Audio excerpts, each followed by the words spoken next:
Joshua Oppenheimer's 2012 film, The Act of Killing, explored the aftermath of massacres of communists, activists, ethnic Chinese, and others in Indonesia in 1965 and 1966. There was a right-wing military coup where the government of Sukarno was overthrown.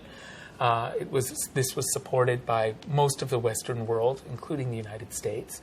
And to effect this, somewhere between 500,000 and 2.5 million people were killed in less than 6 months. Even today, 16 years after the end of Indonesia's military dictatorship, death squad killers and their protégés remain powerful and respected. The 40 killers that Oppenheimer interviewed expressed pride in the murders. Among them were Hollywood movie buffs who spent months reenacting the butchery for the camera.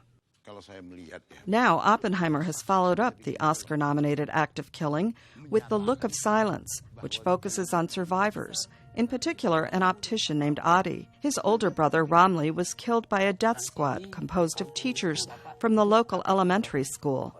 Another brother overheard them planning. At lunch, in the recess at school, and heard his teachers saying, "Tonight we're going to kill Ramli."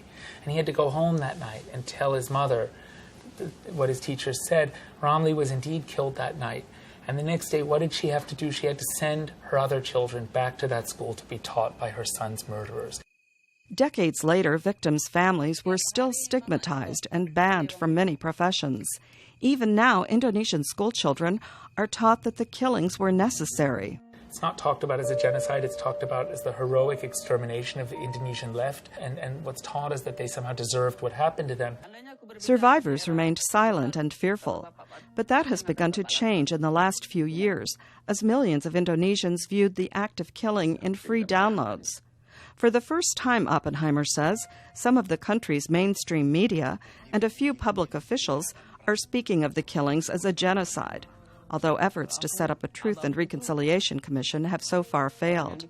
In Washington, Senator Tom Udall has introduced a resolution calling for the U.S. to disclose all documents relating to American support for the Indonesian military coup and genocidal regime.